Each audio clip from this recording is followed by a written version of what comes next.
como vosotros queráis. ¿Así? O, vale. Venga. Vale. Muy bien. Buenas tardes a todos. Bienvenidos a estas jornadas de actualización en eje cardiorrenal, ¿vale? Que se titula Resolución de problemas en la consulta diaria. Muchas gracias por la asistencia, los que estáis aquí y los que probablemente estáis, como digo yo, detrás de la cámara. Y bueno, os voy a contar un poco el programa. Va a haber una primera parte cuando predomina la afectación cardíaca, cómo manejo la insuficiencia cardíaca con fracción de eyección reducida en presencia de la afectación renal, que la va a hacer el doctor José Antonio Álvarez Tamargo, Servicio de Cardiología del Hospital Vital Álvarez Bulla de Mieres, que está aquí a mi izquierda. Buenas tardes, José Antonio. Luego vamos a continuar con insuficiencia cardíaca con fracción de eyección preservada. ¿Existen particularidades? Por supuesto que sí, que lo va a hacer la doctora Vanessa Alonso, del Servicio de Cardiología del Hospital Universitario Central de Asturias. Buenas tardes, Vanessa. ¿Qué tal? Y por último, os hablaré yo, José Miguel Álvarez Cao, médico de atención primaria en el Centro de Salud de Perchera, en Gijón. Bueno, resolución de problemas de insuficiencia cardíaca en la audiencia vota y participa, ¿no? Y, por supuesto, agradecer que estamos todos en la plataforma de PrismaScar, pero especialmente a AstraZeneca su colaboración para el desarrollo de todas estas sesiones. Solamente comentaros que realmente estamos aquí por todo lo que está representando el avance en insuficiencia cardíaca. Tenemos aquí este manifiesto que firman todas las sociedades científicas, Objetivo 2025, donde se pone con claridad que hay que implementar una serie de cambios. Es necesario hacer mejor diagnóstico, mejor control evolutivo, porque ya sabemos que la prevalencia, fijaros, fallecidos a nivel mundial, casi 18 millones, con una prevalencia, fijaros, en España hay 770.000 personas afectadas por insuficiencia cardíaca, lo que sería una provincia como Córdoba, y bueno, la afectación en los mayores de 75 años es un 16%. Y, por supuesto, lo que se refiere a la mortalidad, ¿vale? Vemos que ahí la mortalidad durante el ingreso es superior al 10%, en un año un 20% y en los 5 años un 50%. Por lo tanto, es una magnitud lo que supone el problema que tenemos que adaptarnos. Esto sería un poco la incidencia en las comunidades autónomas. Ahí estamos, ahí nosotros, Asturias, ¿vale? Os supongo para que digamos la foto. Y, bueno, ya veis que evidentemente los pacientes mayores son altamente lo que sería la prevalencia de esta patología. Y bueno, también vamos a hablar un poco de la correlación con el eje cardiorrenal, que es verdad que hay una íntima implicación de uno y otro. Uno afecta, cuando empeora el corazón, afecta al riñón y viceversa, por todo un mecanismo neurohormonal y que bueno, va a ser también un poco el objetivo de esta sesión. Porque hay un continuum cardiovascular que finalmente, bueno, lo importante sería actuar ahí en esa parte inicial, pero no siempre es así. Y con esta pequeña introducción os voy a dejar ya con el primer ponente, el doctor José Antonio Tamargo. Adelante. Utilizamos el micrófono, ¿no? Sí, ¿eh? Ah, se me oye, ¿no? No. ¿Cómo? Ah, espera.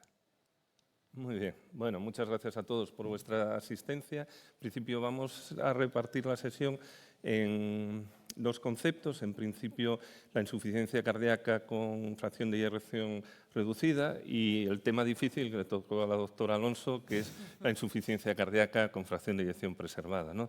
Respecto a la insuficiencia cardíaca con fracción reducida en presencia de afectación renal, partimos de dos conceptos. Por un lado, la presencia de una fracción de eyección, como veis, menor del 40%, y enfermedad renal crónica, definida como un filtrado por debajo de 60 mililitros minuto. Pero bueno, es importante también tener en cuenta, esta es la última actualización del consenso de enfermedad renal crónica, que realmente no es lo mismo tener un filtrado de 50 en una persona de 35 años, que ya indica un grado de afectación renal mayor, que en una persona mayor de 65 años, donde probablemente podamos considerarlo hasta normal.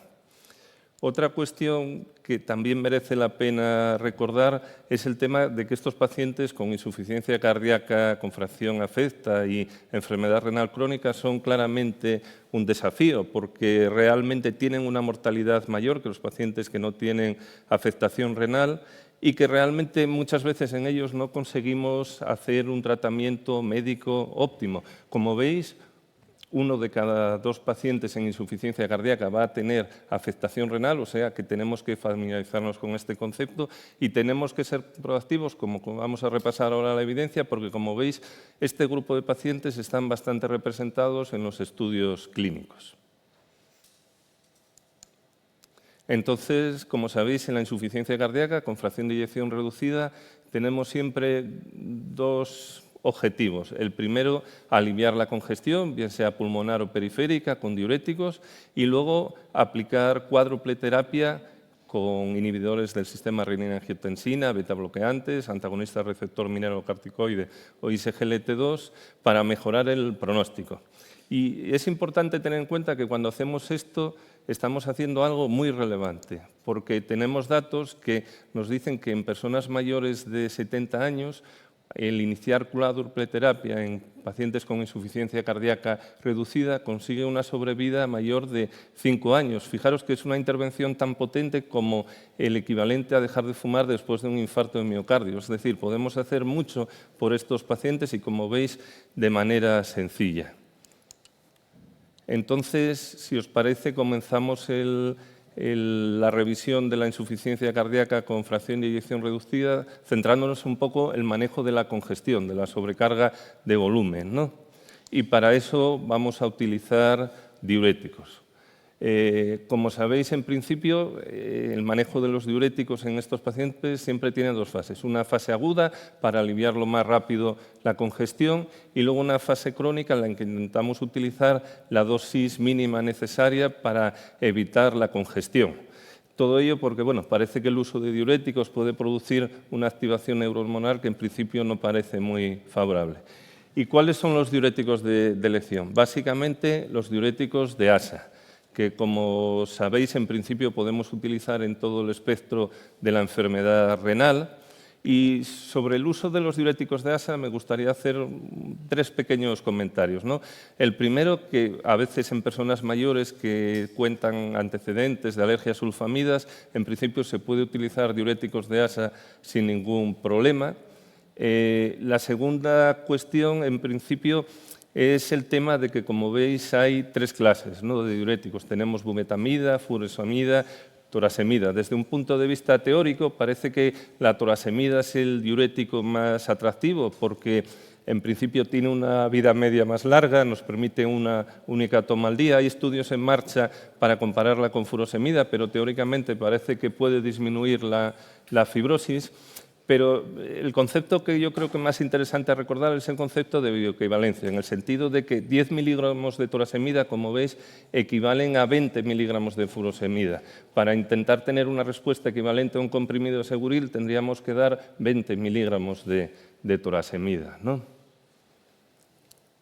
El papel de las tiacidas en este grupo de pacientes, la verdad es que es muy escaso, ¿no? Sin embargo, como sabéis, y muchas veces lo tenemos en la consulta, tenemos pacientes que, pese a dosis altas de diuréticos de ASA, siguen con síntomas congestivos y no sabemos cómo abordarlos. Entonces, está muy de moda el concepto de bloqueo secuencial de la nefrona, en el sentido de que cuando utilizamos diuréticos de ASA a dosis muy altas, se produce una hipertrofia compensadora del túbulo distal y, de alguna manera, perdemos toda la eficacia, ¿no? En ese aspecto, como veis, el uso de ISGLT2 y de antagonistas del receptor mineralocorticoide ya de alguna manera nos favorece a la hora de romper esa inercia y iniciar un bloqueo secuencial de la nefrona. Y hay muchos grupos que abogan por el uso combinado de diuréticos de ASA y tiacidas para, digamos, contrarrestar ese efecto, ¿eh? Sin embargo, la evidencia en estos casos no es muy grande.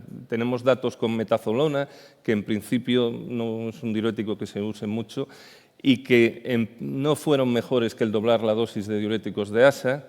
Sí tenemos datos con clonazepam a dosis de 12,5 miligramos, que sí demostró ser eficaz en pacientes con filtrados bajo, como veis, por debajo de 30 mililitros, pero como veis solo eran 32 pacientes. Es un número demasiado pequeño para sacar demasiadas conclusiones.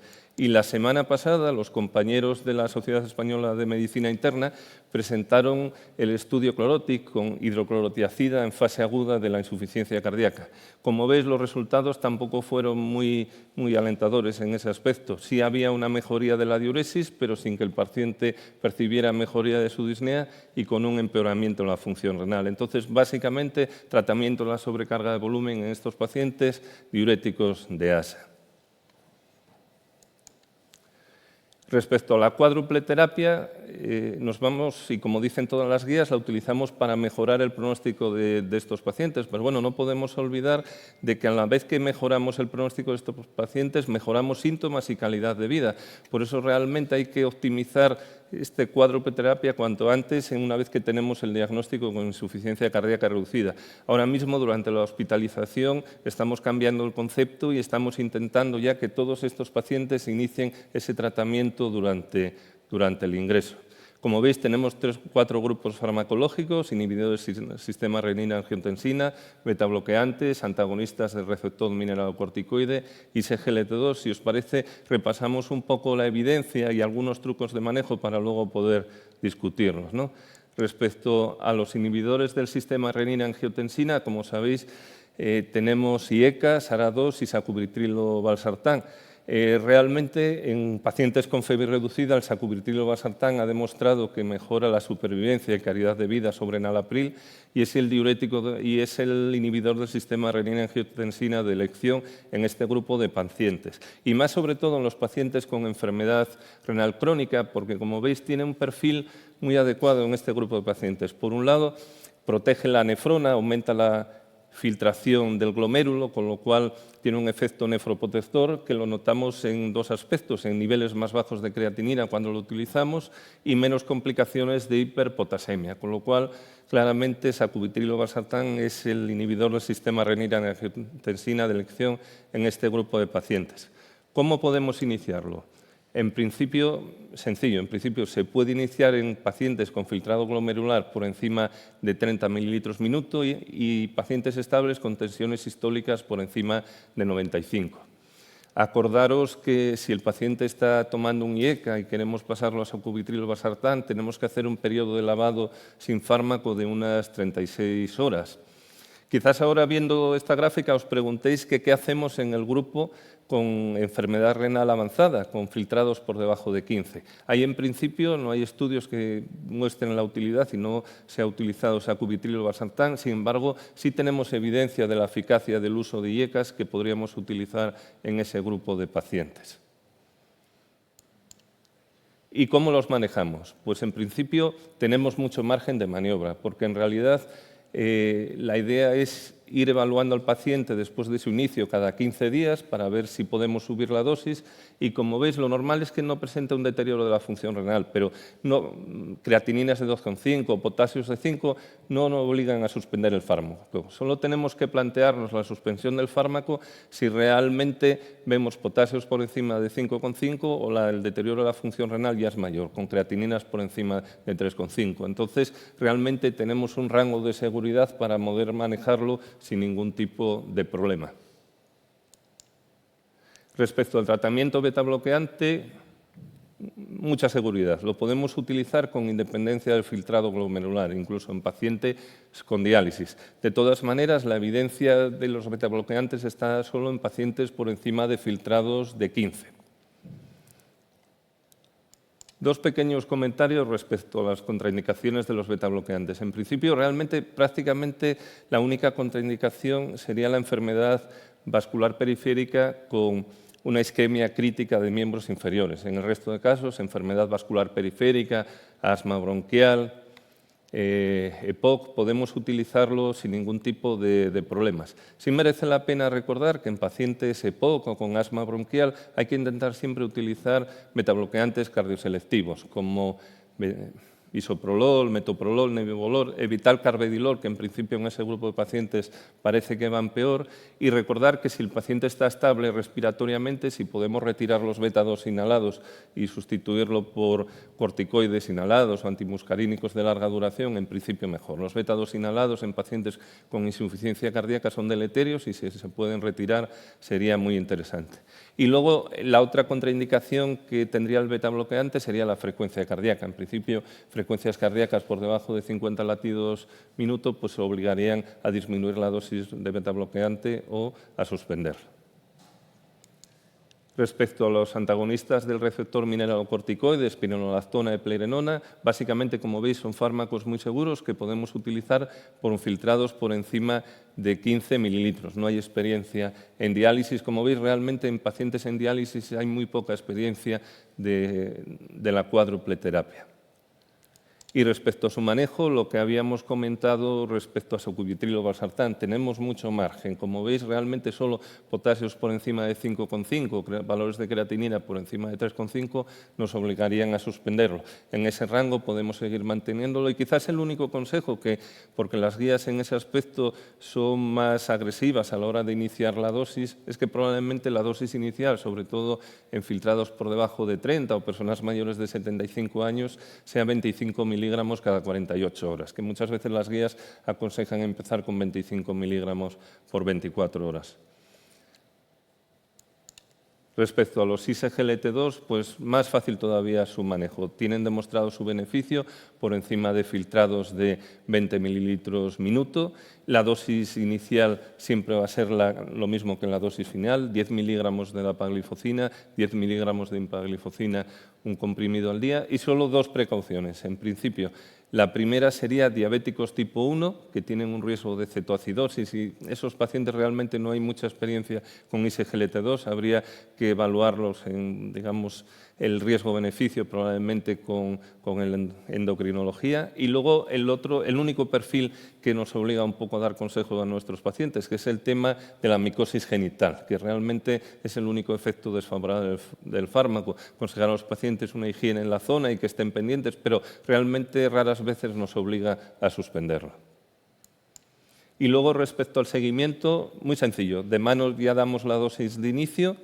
El uso de ISGLT2 nos va a ayudar a mejorar la función renal, nos va a prevenir la hiperpotasemia, con lo cual realmente son fármacos que nos permiten subir la dosis tanto de sacubitril o valsartán como espironolactona, y realmente si durante el uso de ISGLT2 en principio hubiera deterioro de función renal o aumento de las cifras de potasio, claramente el problema no está en el ISGLT2. Hay que revisar o bien el receptor mineralocorticoide, eplerenona, espironolactona o sacubitril o valsartán. Entonces, como veis, realmente la cuádruple la podemos poner sin ningún tipo de limitación en pacientes con enfermedad renal crónica con filtrados entre 30 y 60. Entre 15 o 30 realmente podemos utilizar betabloqueantes, pero sacubitril o valsartán no tiene experiencia, pero sí podríamos utilizar IECAS o ARA2.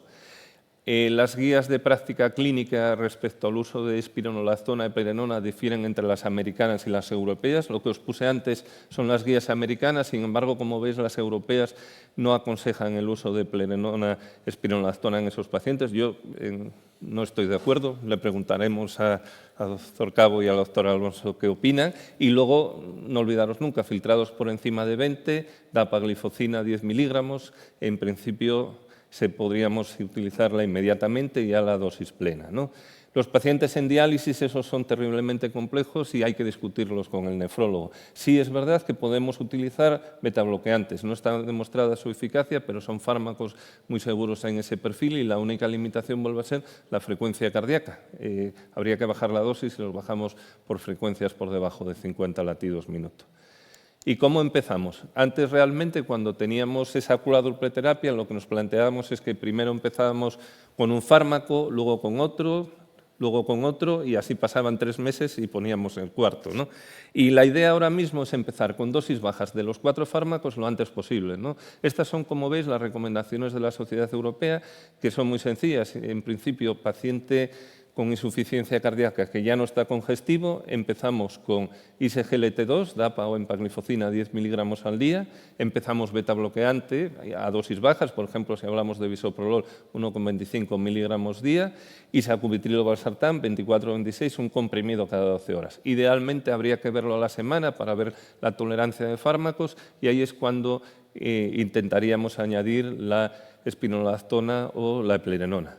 En filtrados entre 15 o 30, el uso de sacubitril o valsartán es más discutible y ahí plantearemos la triple terapia, pero con IECAS, ISGLT2 y betabloqueantes. Y luego en pacientes con filtrados por debajo de 15, lo que hablábamos antes, son pacientes muy complejos que habría que discutir con nefrología y donde lo único que podemos hacer inicialmente de mano es optimizar el tratamiento betabloqueante.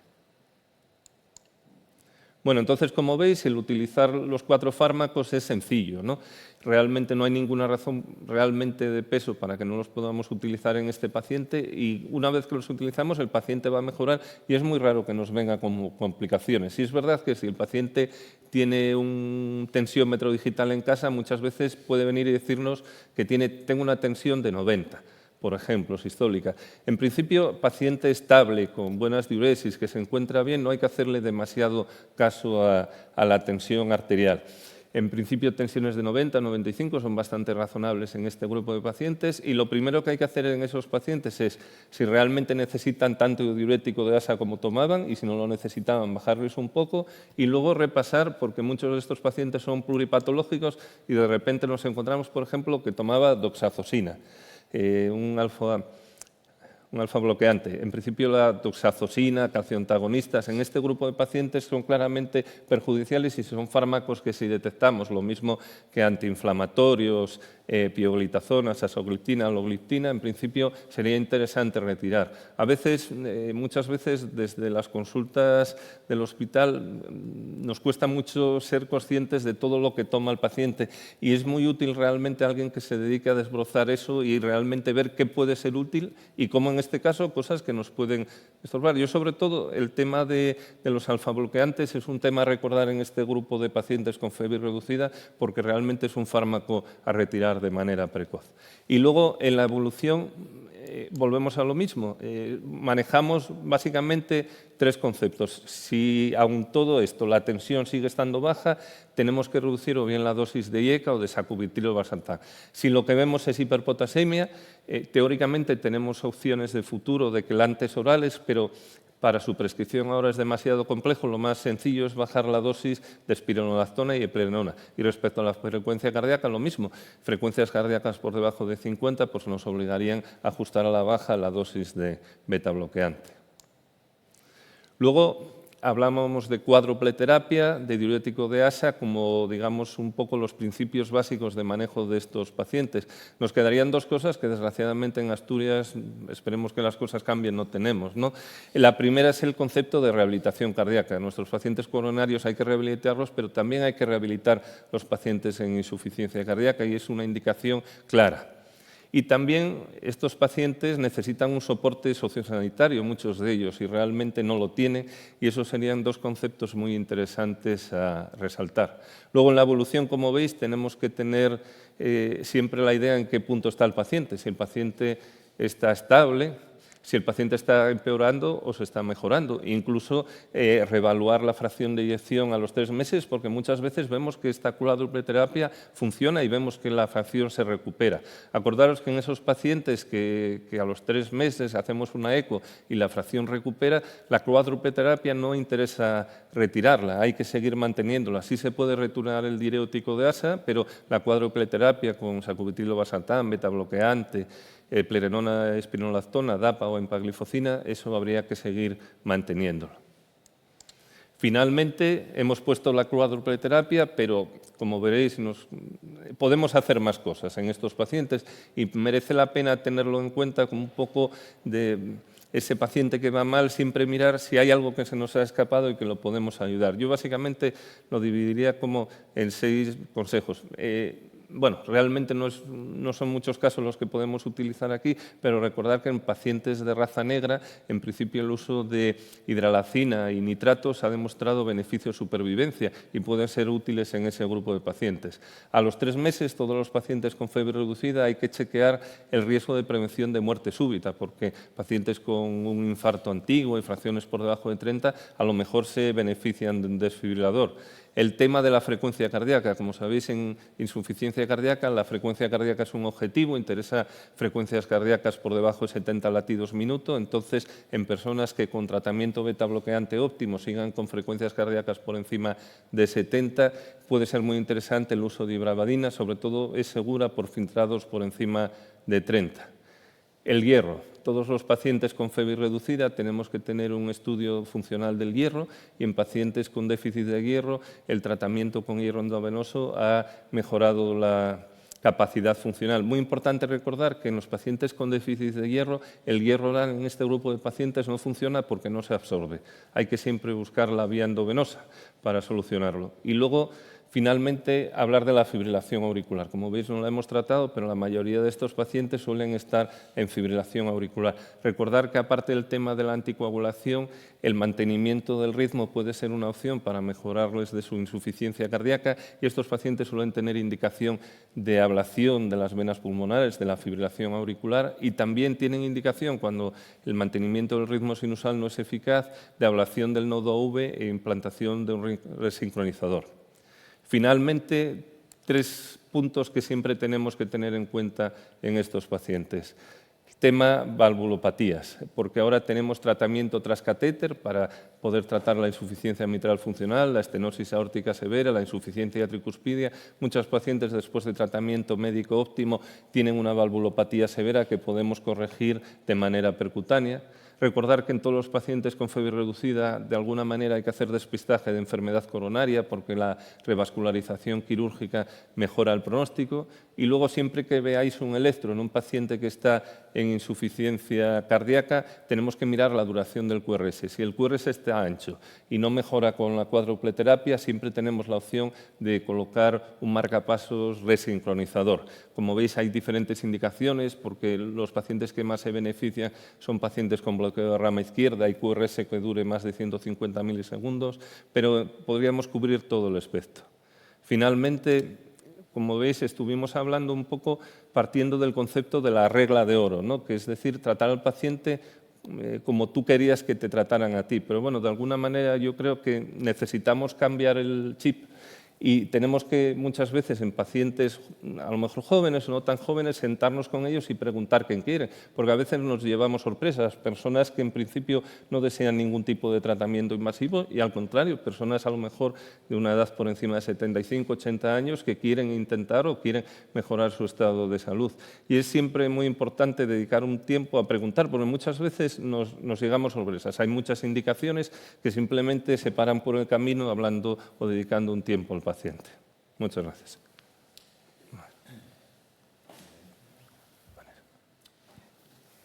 No sé si alguien quiere hacer alguna pregunta, ya que estamos aquí, o queréis dejarlas luego para el final.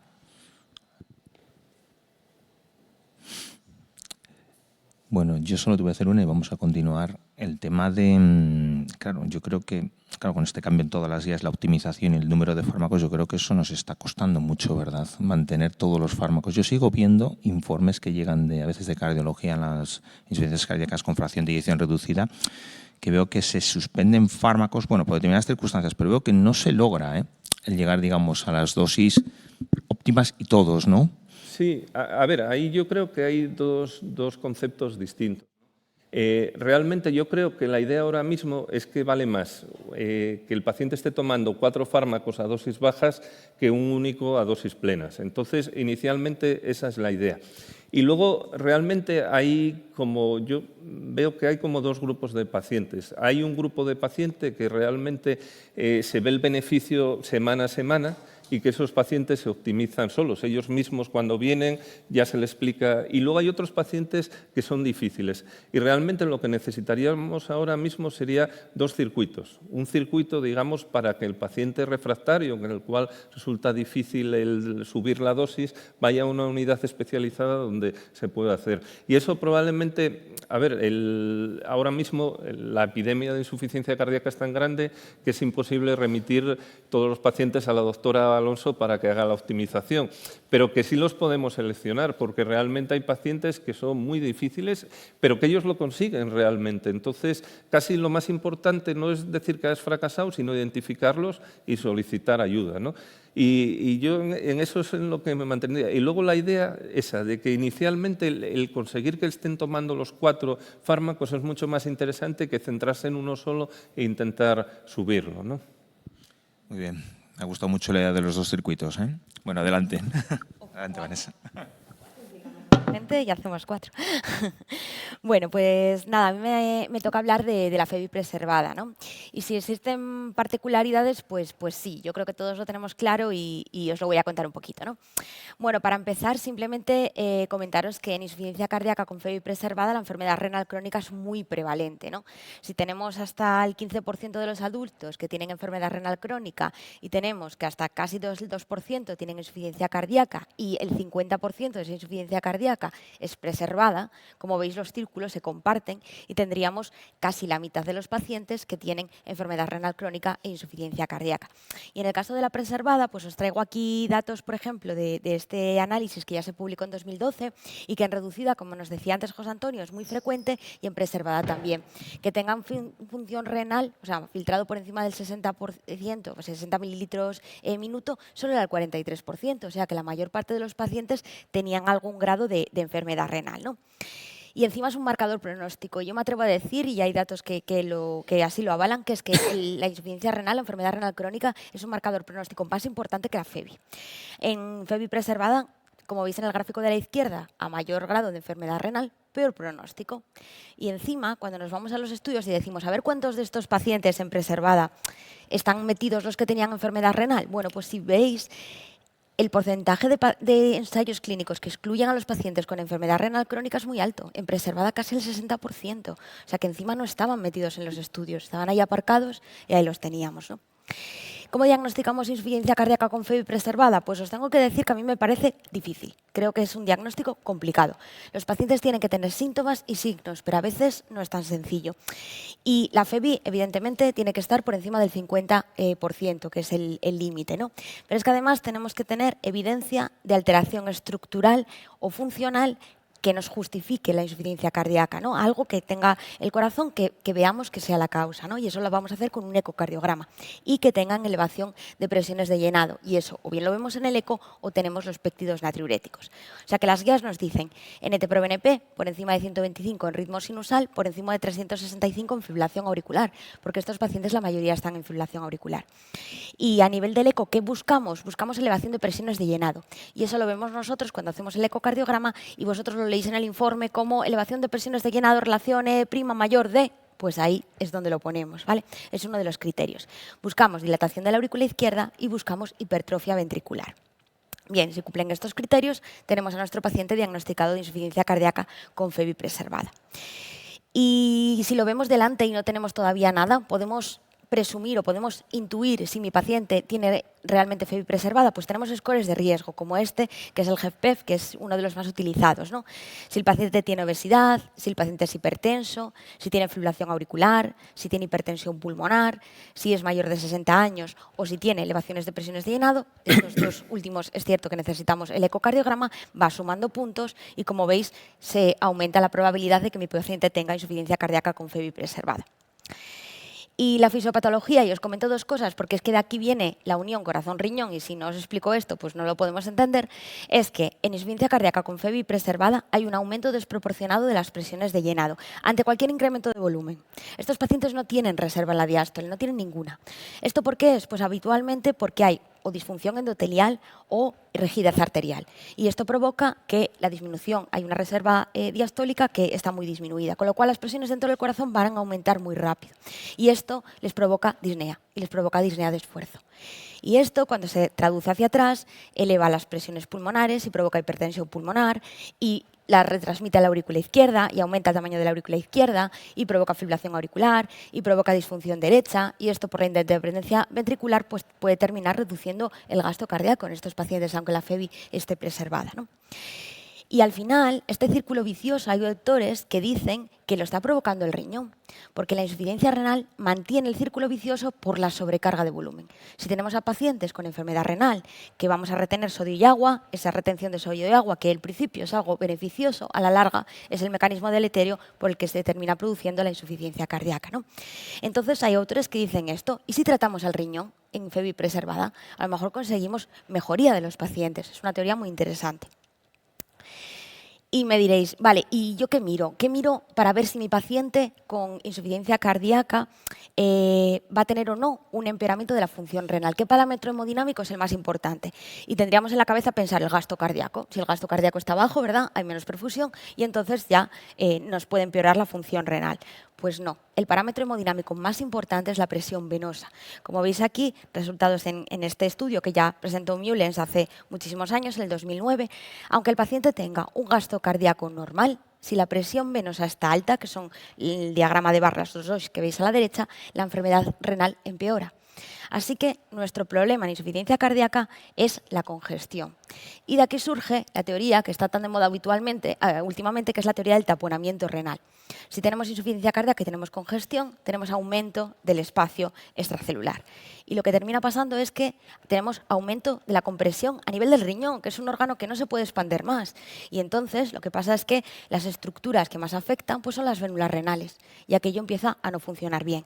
Pero es que no solamente en lo que es justo la coraza que tiene el riñón, sino que alrededor, en la grasa, también hay compresión de las estructuras vasculares. Y esto también va a aumentar la presión del riñón y va a hacer que fracase su función.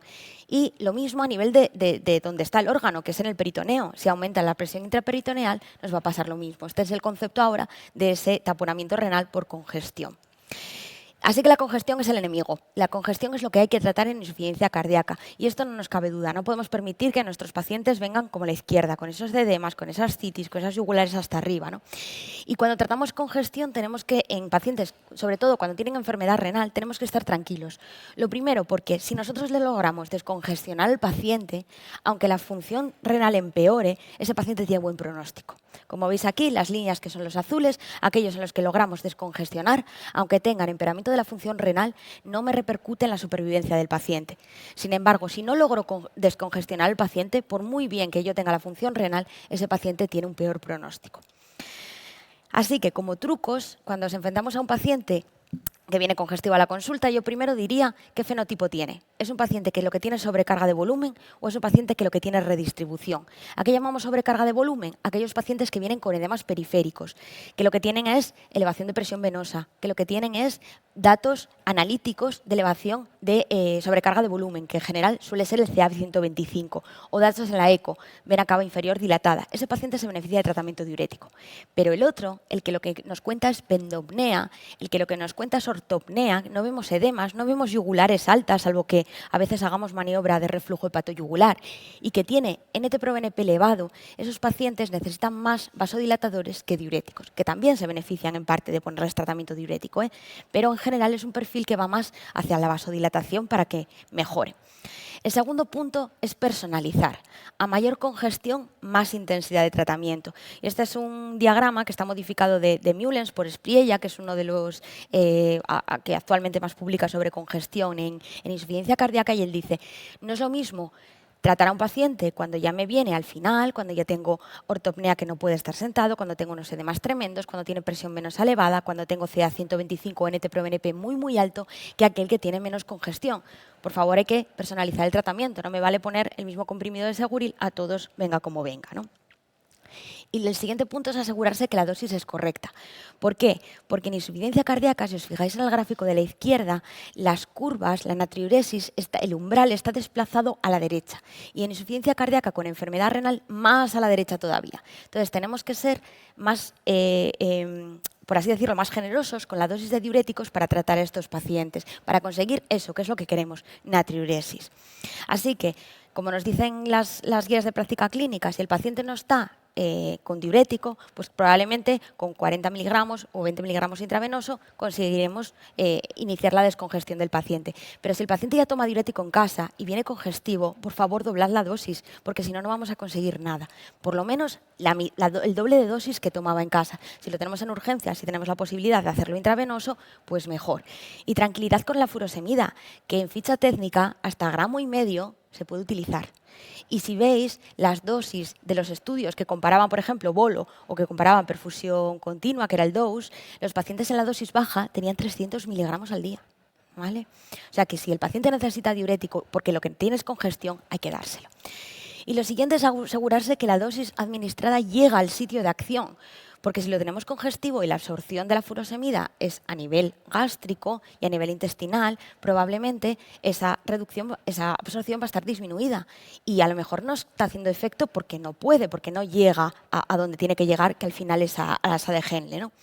Con lo cual, si nosotros tenemos al paciente con 120 o 160 miligramos de furosemida oral, lo primero que tengo que pensar es si realmente está siendo eficaz. Y si no está siendo eficaz, pensar si puedo hacer bloqueo secuencial de la nefrona, como nos proponía antes José Antonio, ¿no? ¿Qué paciente tengo delante? Lo primero, si voy a hacer bloqueo secuencial, ojito, no solamente con la función renal, ¿qué iones tengo? Porque si no tengo sodio y no puedo monitorizarlo y hacer analíticas, olvidaros, porque puedo tener problemas importantes. Y si eso no puedo hacerlo y aún así persiste congestión, cambiar a intravenoso porque no está llegando la furosemida oral. El quinto es la evaluación temprana de la respuesta. Es decir, si yo doy un diurético en mi oído del paciente, no voy a saber si está siendo eficaz o no. Y esto lo hacíamos mucho en el hospital. Ingresábamos al paciente y le veíamos al día siguiente. ¿Cómo nos ha cambiado el concepto, ¿no? O le ingresábamos a la unidad coronaria y íbamos mirando la diuresis horaria, pero no mirábamos una cosa tan útil como es mirar el sodio en orina. Si a las 2 horas del diurético el sodio en orina está por encima de 100, tranquilidad, que mi paciente está teniendo una buena natriuresis y voy a conseguir, con esa dosis que tengo pautada de diurético, descongestionarle probablemente. Si está entre 50 y 100, tengo que hacer vigilancia estrecha y a lo mejor tengo que pensar subir la dosis. Y si está por debajo de 50, no estoy consiguiendo natriuresis y voy a tener que doblar la dosis. ¿Por qué? Porque hay datos que ya el año pasado nos dicen que ese paciente tiene un peor pronóstico, va a estar más tiempo hospitalizado y va a tener una mayor mortalidad. Así que tengo que asegurarme que lo que estoy haciendo funciona. Y lo último es que si persiste congestión a pesar de bloqueo secuencial y que ya estoy con administración parenteral, pues tengo alternativas. Y esas alternativas pasan, nosotros tenemos bastante experiencia con el suero salino hipertónico, que es muy sencillo de preparar, porque lo que hacemos es 100 mililitros de suero fisiológico normal, el 0,9%, al que añadimos 125 miligramos de furosemida y una ampolla de cloruro sódico. Y lo pasamos en 1 hora, cada 12 o cada 24 horas según las necesidades del paciente. Evidentemente tenemos que monitorizar la función renal y los iones, porque si no es imposible. Pero a veces que veis a un paciente en la consulta o que vais a un domicilio y que es un paciente que a lo mejor no puede ir a urgencias por lo que sea o porque precisamente no está para ello, ¿no? Pues que penséis que puede ser una alternativa para hacerse. Al día siguiente le puedo hacer una analítica y ver si lo he descongestionado. O en otros casos, pues la utilidad de la furosemida en estas bombas de elastómeros que vosotros conocéis muchas veces para los pacientes en paliativos, ¿no? Y ya contaros un poquito del tratamiento en preservada, que me toca lo más difícil porque, claro, aquí no hay nada. Aunque es verdad que ahora con los ISGLT2 pues parece que nos está cambiando un poquito el paradigma, pero sí que es verdad que yo creo que en preservada ya se hablaba desde hace años que hay que hablar de perfiles. No todos los pacientes son iguales. Al hipertenso a lo mejor lo que tengo que hacer es poner vasodilatadores y tratar la hipertensión. Al diabético le tendré que tratar la diabetes. Al que el fenómeno es por hipertensión pulmonar, pues a lo mejor tengo que tratar eso, ¿no? O al que el problema es fibrosis cardíaca, remodelado, etcétera, pues ahí es el papel de los antagonistas receptor mineralocorticoide, ¿no? Y al que tiene enfermedad renal, pues al que tiene enfermedad renal voy a intentar proteger el riñón lo más posible con los fármacos que me disminuyen la proteinuria, que ya utilizábamos y llevamos utilizando toda la vida en los pacientes con enfermedad renal y proteinuria, y muchos de ellos con los diabéticos, ¿no? O sea que el tratamiento de la insuficiencia cardíaca con FEBI preservada, todos los estudios, la verdad es que incluían muchos pacientes con FEBI levemente reducida, que son entre 40 y 50, que sabéis que este grupo farmacológico, de este fenotipo, el tratamiento farmacológico se parece más a los pacientes de reducida. Yo creo que cada vez nos vamos animando todos a tratarlos más como reducida porque tenemos más experiencia y más evidencia. Pero en preservada, pues estuvo el CHARM, que disminuía la hospitalización, estuvo la espironolactona, que en un grupo con el TopCat sí que parecía que mejoraba la hospitalización. En beta-bloqueante, en preservada, no hay nada. Es más, tienen un efecto que si se demuestra insuficiencia cronotópica, lo que hay que hacer es quitar el fármaco, porque ese paciente te va a decir que mejora cuando le quitas el beta-bloqueante en preservada. El sacubitril valsartán tiene el Paragon, que demostró un poquito de disminución la hospitalización en un perfil en concreto de pacientes. Y, por último, el Emperor Preserve con empaglifocina, que demostró, es el primer grupo farmacológico que demuestra disminuir la mortalidad en insuficiencia cardíaca con FEBI preservada, a expensas sobre todo también de disminuir la hospitalización. Y las guías americanas pues ya ponen al ISGLT2 como un 2A, porque hasta ahora solo había diuréticos como uno, ¿no? Y el resto de fármacos los dejan ahí, con un 2B, ¿no? Sacubitril valsartán, antagonistas receptor de mineralocorticoide o los ARA2, ¿no? Y yo creo que esto hay que personalizarlo y no vale pan para todos. Dependiendo de lo que tratemos, vamos a ver qué perfil tiene mi paciente para ver si le puedo poner un fármaco u otro, ¿no? La espironolactona, cuando analizamos el TOPCAT y ven qué fenotipos tenían los pacientes del TOPCAT, hay un perfil que es el 1, que analizándolo, yo creo que este paciente no tiene insuficiencia cardíaca. Lo que tiene este paciente es EPOC o que tiene algún otro problema, porque encima su pronóstico es mejor. Y esos pacientes no tenían ni elevación de péptidos natriuréticos y parece ser que eran los que más se incluyeron en Rusia, en la zona de Georgia, y parece ser que no cumplían los criterios de insuficiencia cardíaca. Y ahí la espironolactona no funcionó. Hay otro perfil de pacientes, que es el grupo 2, que son aquellos pacientes que son más ancianos, que lo que tienen es sobre todo fibrilación auricular, que tienen elevación de péptidos, que esos van un poquito más al perfil vasodilatador, al que te cuenta apendopnea, al que te cuenta que no puede estar tumbado en la cama porque tiene ortopnea, ¿no? Y probablemente ahí se necesita una estrategia más de vasodilatación. Pero el perfil 3, que es el perfil de obesidad, el perfil que tiene enfermedad renal, el perfil que tiene enfermedad hepática, en ese grupo sí se beneficiaron los pacientes de espironolactona, con lo cual es un perfil que tenemos que pensar cuando nos encontramos ante un paciente con FEBI preservada. Y los ISGLT2, pues como tratamiento, ¿por qué teníamos o por qué pensamos que podían ser útiles? Bueno, pues por los múltiples efectos. Es un fármaco muy atractivo en preservada, ¿no? Lo primero, mejora la función endotelial, que si es la base de la preservada, pues ¿por qué no va a mejorar, ¿no? Mejora pues a nivel del hematocrito, a nivel del riñón, ya sabemos que disminuye la progresión de la enfermedad renal, la inflamación, el sistema nervioso simpático, que lo disminuyen, efectos de remodelado a nivel cardíaco. Tenían buena pinta, ¿no? Y además tienen un efecto diurético inteligente, que es algo a considerar y a utilizar cuando en el diurético de ASA, cuando lo que predomina es la congestión tisular. Porque si lo que hay es congestión intravascular, yo lo tengo muy fácil, pongo diurético de ASA y logro depleccionar al paciente. Pero cuando ya el paciente lo tengo seco intravascular, pero sigue habiendo edema en el espacio intersticial, a ver qué hago ahora. Porque o pongo hipertónico, o hago ya diálisis peritoneal, o estoy en una situación muy mala con mi paciente. Y en este caso, quizá el ISGLT2 pues venga a emplearse en ese escenario, porque además ha demostrado disminuir el volumen extracelular. Y salió el estudio clínico, que es el Emperor Preserve. Se publicó el año pasado. Son casi 6.000 pacientes con FEBI por encima de 40, o sea que pensad que en este grupo también están los pacientes con levemente reducida. Edad media 72 años, la mayoría en clase funcional 2. Y fijaos, la mitad diabéticos, la mitad NFA y por fin la mitad con enfermedad renal crónica. Por fin tenemos representación en los estudios. Y lo que salió es que cuando comparábamos placebo con empagliflozina, el grupo del ISGLT2 lo que demostró es un beneficio en cuanto a la muerte cardiovascular, la hospitalización por insuficiencia cardíaca. Sobre todo a expensas de ¿qué? De la hospitalización por insuficiencia cardíaca, que no es un endpoint menor, ni muchísimo menos en la FEBI preservada. Los pacientes ingresan en el hospital y cada vez que ingresan su pronóstico es peor. Y además las curvas se separan muy pronto. A partir del día 18, ya lo sabíamos con reducida, pues aquí se comportan igual. Tenemos beneficio, ¿no? Y de nuevo, esta curva, que ya creo que es conocida por todos, cómo enlentecen el empeoramiento de la enfermedad renal. Ya lo habíamos visto en reducida, también se mantiene en levemente reducida y en preservada. Así que tenemos evidencia de que retrasan la progresión de la enfermedad renal. Ya lo sabemos con los estudios diseñados específicamente para ver eso, ¿no? El CREDENS, que eran pacientes diabéticos, el DAPA-CKD, que era con dapagliflozina en pacientes diabéticos y no diabéticos, y estamos esperando los resultados de EMPA-KIDNEY, que además de diabéticos y no diabéticos, también mete a los no albuminúricos, que tienen un riesgo menor. El DAPA-CKD, pues lo que vi es que el endpoint primario, que es un empeoramiento de más del 50% del filtrado, la enfermedad renal terminal o la muerte renal, o la muerte cardiovascular, salió estadísticamente significativo a favor de dapagliflozina, como veis aquí, con una reducción del riesgo relativo del 39%. Fármaco para utilizar en enfermedad renal. ¿Y si el tratamiento de la enfermedad de la insuficiencia cardíaca con FEBI preservada pasa por retrasar la enfermedad renal? ¿Tenemos algún otro fármaco que haga esto? Sacubitril/valsartán, en el estudio Paragon, también demostró esto precisamente, que retrasa el enlentecimiento de la función renal.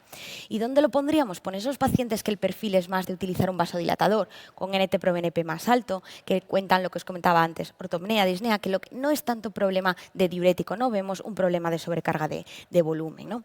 Y lo que está por venir, porque tenemos finerenona, que es un antagonista receptor de mineralocorticoide y que ya tiene su estudio que está en marcha para ver si en FEBI preservada por encima del 40% es útil en cuanto a disminución de la mortalidad. Proteger el riñón es proteger el corazón. Así que, como conclusiones, os diría que la prevalencia de enfermedad renal crónica en insuficiencia cardíaca con FEBI preservada se acerca al 50% y que marca un peor pronóstico. Existe un aumento desproporcionado de las presiones de llenado ante cualquier incremento de volumen y es la insuficiencia renal la que mantiene el círculo vicioso por la sobrecarga de volumen. Nuestro enemigo es la congestión, porque el parámetro hemodinámico que más se relaciona con el empeoramiento de la función renal es la elevación de la presión venosa central y no es el índice cardíaco. Y es fundamental, cuando tratamos congestión, identificar el fenotipo, personalizar según la gravedad, asegurar la dosis y evaluar una respuesta precoz, y que en casos de refractariedad con diuréticos de ASA tendríamos bloqueo secuencial de la nefrona y después tratamiento con suero salino hipertónico. En FEBI preservada, los ISGLT2 son el único tratamiento que ha logrado disminuir mortalidad y que tiene un perfil favorable como fármacos protectores de la función renal. Y nada más. Muchas gracias. Muchas gracias, Vanessa. Muy bien. ¿Alguna pregunta? Yo me ha llamado la atención el tema de, a ver, yo personalmente en la consulta primaria lo de anticiparnos, ¿no? Sobre todo además en ese paciente que a lo mejor, claro, porque cuando viene con los edemas periféricos y tal está muy fácil, pero ese otro paciente que si viene con disnea, o sea, esa ortonea que no tiene edema periférico, ¿no? Y yo creo que eso cuesta mucho, Cuesta poder mucho. anticiparte. Sí, sí, cuesta mucho, sobre todo, primero porque hay que diagnosticarlo bien. Y a mí me parece que diagnosticar FEBI preservada es difícil. Es difícil porque no es tan fácil como reducida. Yo veo el eco y tengo FEBI por debajo del 40 y el paciente me cuenta clínica y casi lo tengo, ¿no? En FEBI preservada necesito péptidos natriuréticos y necesito haber tenido un ecocardiograma previo, porque si no, es muy difícil, ¿no? Y si me encaja todo, ¿no? Si lo tengo en fibrilación auricular, si tiene dilatación de la aurícula izquierda, si tiene elevación de presiones de llenado, y a mí el paciente me viene a la consulta y yo no le veo congestivo, pero me cuenta esa ortopnea y cuenta bendomnea y tengo tensiones para ello, voy a intentar vasodilatarle, porque es la forma de mejorarle. Muy bien. ¿Alguien más quiere decir algo antes de pasar al último ya? Bueno, pues a ver cómo os resumo, porque bueno, hay cosas que yo creo que me voy a solapar con lo que han hablado ellos, con lo cual iremos más rápido. Esto, bueno, audiencia vota y participa, yo no sé si queréis votar y participar, espero que si queréis me apoyáis, pues son preguntas con respuestas de la consulta del día, que a lo mejor cosas que haría yo, que igual ni los que están aquí a mi derecha, a mi izquierda estarían de acuerdo, ¿vale? Entonces, bueno, os voy comentando, voy a utilizar como un caso guía, ¿vale? Más o menos para agilizarlo. Fijaros en este paciente y una situación clínica inicial será la famosa hipotensión. Yo creo que ya José Antonio comentó algo, ¿no?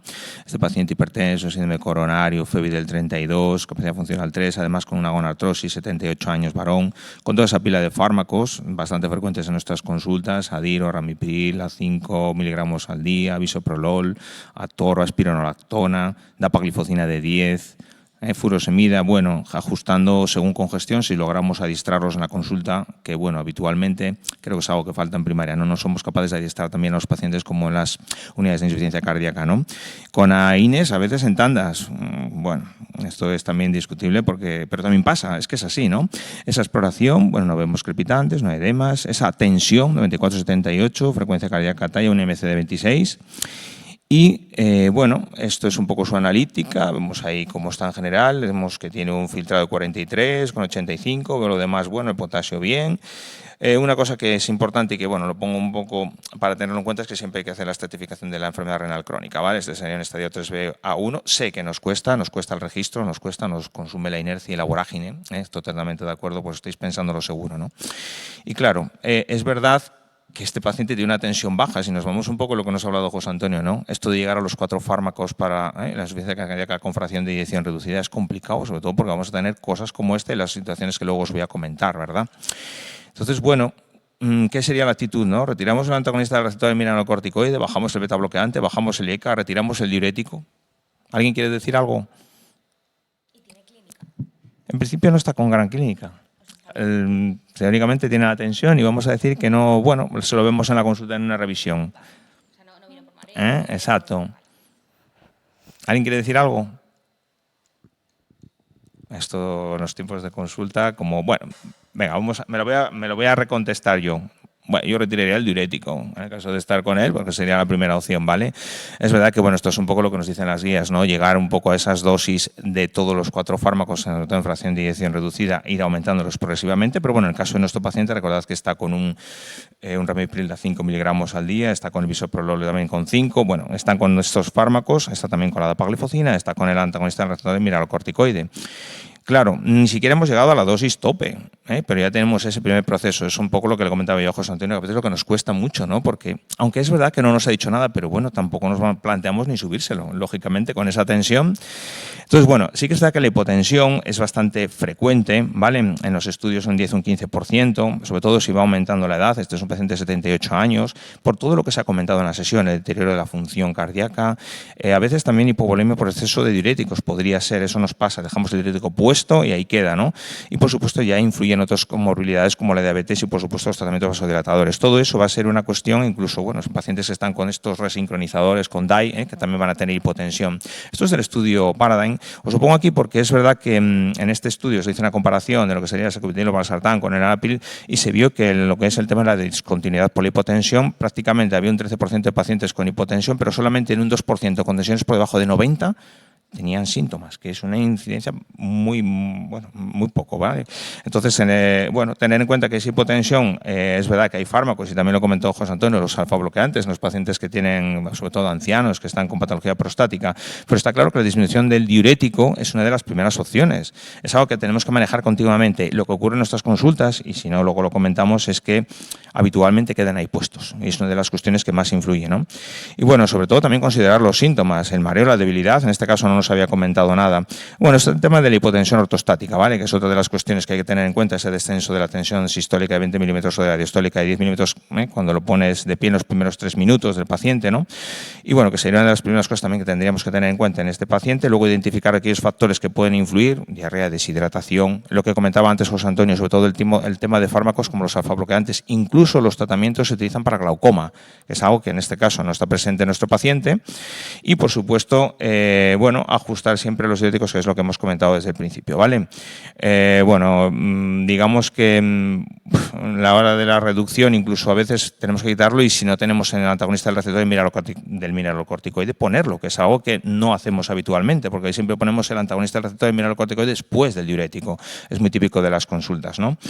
Por supuesto, fraccionar todos los fármacos, esto ya se ha hablado, ¿vale? Vale más, digamos, utilizar poca cantidad de cada cosa. A veces la cronología o la cronoterapia dentro de lo que es en el día a día, cómo los coloquemos, cosa que también cuesta con los pacientes, porque realmente ellos a veces los toman de manera diferente a como se los prescribimos, ¿no?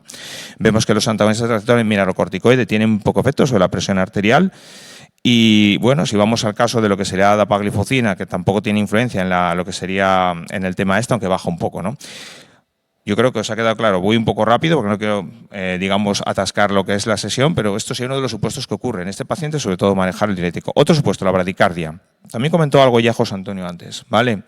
Bueno, no cambia mucho lo que sería el esquema del paciente, pero fijaros que tenemos ahí una frecuencia de 36 y ahora tenemos con una dosis de bisoprolol de 1,25 miligramos por decilitro, que es una dosis, yo defino, pírrica, ¿no? Y claro, esta frecuencia pues nos puede, bueno, es una frecuencia baja, ¿vale? Lo tenemos ahí en el electrocardiograma, tenemos la misma función renal, tenemos ese potasio en 5, tenemos albuminuria, bueno, lo tenemos en nuestra consulta y bueno, es un tema que yo creo que en el día a día nos suele generar también cierta preocupación, yo diría, ¿no? Que bueno, de una frecuencia baja, entonces bueno, ¿qué hacemos con esto? ¿Retiramos beta-bloqueante completamente? ¿Lo bajamos? Sería muy difícil, con la dosis que tiene, ¿lo cambiamos? Yo aquí te voy a provocar. Sí. Dime. No, yo creo que ahí tenemos que tener en mente en los pacientes con fiebre reducida la posibilidad de optimizar un marcapasos tricameral. En principio, en este grupo de pacientes, el betabloqueante, tenemos lo mismo que no tenemos una solución muy clara para la hipotensión, para la bradicardia sí. Si tenemos un paciente que necesita betabloqueantes y le baja la frecuencia y tiene mala función ventricular, hay que dar el paso. Otra cosa es la otra cosa que tenemos que hablar con el paciente. Si es un paciente frágil que está al final de la vida, pues tampoco nos vamos. Pero si es un paciente con expectativas de vida, yo creo que ahí hay que tener el chip y que nos tiene que saltar inmediatamente. No tengo que retirar el betabloqueante. El paciente necesita un marcapasos, pero un marcapasos resincronizador. Yo creo que eso tenemos que saltar el chip, porque en esto es sencillo. En las otras cosas me parece más difícil, porque lo que tú manejaste te tengo que dar la enhorabuena. O sea, es un esquema es lo más reto, más difícil, no hay hipotensión, el paciente ya está muy justo, pero aquí yo creo que no. Aquí siempre la opción del marcapasos resincronizador hay que tenerla en mente. Vale. ¿Vosotros haríais lo mismo? ¿Y si digo yo que no? ¿Y si yo esto lo he visto y en mi consulta lo he hecho de otra manera? Claro. ¿Y si lo cambio? ¿Y si le pongo un Nebivolol y le pongo un cuarto? Y me diréis, ¿y por qué esta chorrada? Igual lo estáis pensando. Bueno, a ver, es una opción, ¿vale? Realmente lo ideal sería lo que dice José Antonio, yo creo que es retirarlo. Yo creo que sería lo ideal, o digamos, poner el marcapasos, ¿no? El que sería lo siguiente, ¿no? Pero bueno, a ver, es una opción también que tenemos que en la consulta. ¿Estaba en fibrilación auricular o estaba, No. o estaba en sinusal? Estaba en sinusal. Estaba en El sinusal. electro ahí tal, vale. Bueno, esto es un poco para generar debate, no sé qué opináis. A mí me parece que en el día a día esto es complicado porque piense, bueno, pues lo tengo que mandar a cardio porque el beta bloqueante le está provocando, está ahí con esa bradicardia que el valor en un resincronizador, un tal, es complejo, ¿no? A mí me da un poco, y aparte con los tiempos que manejamos. Bueno, nada, esto lo pongo aquí porque es el consenso de la semipermanejo de la fase estable. Es verdad que los beta bloqueantes, el objetivo es eso, 50-70 latidos por minuto, no subir la dosis, sobre todo, bueno, si está por debajo de 60, ¿vale? Lo tenemos ahí en una frecuencia muy baja. Y bueno, se habló antes de las contraindicaciones, que no son reales, lo comentó antes José Antonio, porque realmente es lo que decía, la enfermedad arterial periférica, el Nebivolol, bueno, menos bradicardia, elección en ancianos, frecuencias bajas, bueno, ahí me ha agarrado un poco para hacer el cambio y bueno, para generar debate realmente, ¿no? Entonces, bueno, pero yo creo que la opción de quitarlo, lo de lo que sería el resincronizador o el marcapasos, bueno, yo creo que totalmente de acuerdo. Otro caso, la anemia. Bueno, esto yo creo que también lo comentaste, José Antonio, es un poco, bueno, el mismo esquema de tratamiento, vemos el mismo esquema de paciente, que tenemos ahí esa anemia, que tenemos ese deterioro de función renal, un estadio 3BA2, y claro, esto de la anemia, además con una insuficiencia cardíaca, pues bueno, hay que tenerlo en cuenta, ¿no? ¿Cuál sería la actitud? ¿Solicitamos una nueva analítica? ¿Solicitamos sangre oculta en heces? ¿Gastroscopia? ¿Suplementamos hierro? ¿Alguien quiere decir algo? ¿Os parecen muy difíciles? Lo que pasa es que es bastante realista. Yo creo que eso es lo que Claro. pasa en la vida clínica. Claro. Realmente, incluso yo me plantearía hacerlo todo, ¿no? Bueno, de eso se trata. A ver, es que esto una cosa son las reuniones científicas y las ponencias, pero realmente es que yo creo que y os pasará a todos los que estamos aquí y allá el tema de la incertidumbre de lo que haces, ¿no? Bueno, yo en este caso os voy a poner esto de solicitar una nueva analítica, pero bueno, os voy a decir por qué. Porque, a ver, es verdad que es una comorbilidad terriblemente frecuente lo de la anemia, ¿vale? Aparece en el primer año de diagnóstico casi en un 20% y luego a medida que va avanzando la insuficiencia cardíaca en un 50%, lo tenemos probablemente en nuestras consultas, ¿no? Es independiente para la mortalidad. Fijaros, un descenso de en lo que sería, por decirlo, de hemoglobina, aumenta un 13% de la mortalidad anual. O sea, es un factor que hay que ponerlo en valor, que realmente muchas veces no lo hacemos, ¿no? Yo creo que, y sobre todo dependiendo del tipo de paciente, a lo mejor es un paciente que ya, bueno, está evolucionado, frágil, ¿vale? Bueno, eso sí un poco el concepto de la anemia, que ya lo sabéis, eso es menor de 13 gramos por decilitro en varones, menos de 12 en mujeres, menos de 11 en mujeres premenopáusicas o pacientes prepúberes. Y luego, bueno, tener en cuenta en la anemia la hemodilución, con el tema de los diuréticos y que estamos a lo mejor utilizándolos cuando no debemos utilizarlos, ¿no? Por eso confirmar, muy importante, y de ahí un poco la respuesta de la pregunta, que no es para cazar ni nada, pero bueno, ya que me puse a mirarlo, al final fue un poco la idea, ¿no? Esa analítica completa, en esto los nefrólogos, bueno, son muy, digamos, muy tiquismiquis, el hierro, la ferritina, índice de saturación, la LDH, la TSH, la B12, el fólico, los reticulocitos en frotis, la EPO si es posible, pero bueno, esto estaría un poco orientado a lo que sería unas actitudes de nefrología, ¿no? Muy importante lo que sería ese manejo de los pacientes, bueno, enfermedad renal crónica, la ferritina, digamos que en la población general ferritina menos 70, en los pacientes con enfermedad renal crónica, cuando tiene ferritina menos de 100 o índice de saturación menos de 20%, ¿vale? Y sería un poco mantener ese objetivo. Bueno, ahí tenemos las formulaciones de hierro oral, que ya hemos comentado antes, digo, José Antonio, que muchas veces los pacientes con insuficiencia cardíaca no se van a absorber, con lo cual vamos a tener que ir a otro tipo de tratamiento, ¿no? Muy importante, sobre todo, lo que tenemos en nuestros pacientes en las consultas. Este estaba antiagregado con adiro. Esto a mí siempre me genera muchas dudas. Si la anemia es por el adiro que le está haciendo, es gastroerosión, está protegido con omeprazol, si están con anticoagulantes ni te cuento. Lo del Sintrom, terrible, la primera cosa en la que hay que pensar, ¿no? Bueno, lo de la sangre oculta en heces, es verdad que aquí comento en la, digamos, en la ponencia que, bueno, que a veces las 3 negativas, en el caso de Gijón solo pedimos ya una, a veces podemos librar de hacer los estudios endoscópicos, casi nunca son necesarios, ¿no? Pero bueno, también está ahí. Y como decía José Antonio, igual hay que hacerlo todo, ¿no? Un poco.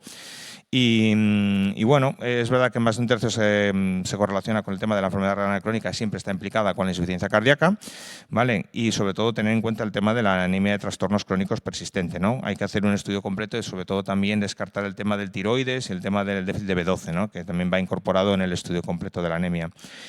Bueno, esto es un poco un esquema, resumen de la fisiopatología de la anemia en la enfermedad más renal crónica, ¿vale? Que se produce esa hipoxia, esa afectación que de falta de oxigenación del riñón, disminuye la EPO, empieza a acumularse detritus, toxinas urémicas, bueno, aumenta lo que denominan la epsidina, hay un déficit funcional de hierro, y bueno, sería un poco el mecanismo para tener en la cabeza. Y un poco algoritmo de estudio y remisión a nefrología. Bueno, lo de la anemia no siempre se remite a nefrología, podemos plantearnos a veces, dependiendo de lo que encontremos y lo que hagamos, incluso a digestivo, ¿no? Ese paciente con la anemia, un estudio hematológico completo, y luego, bueno, si es una causa distinta de una enfermedad renal crónica, veis ahí, ¿no? Seguir con estudios o corregir, o remitir a hematología, medicina interna, ¿vale?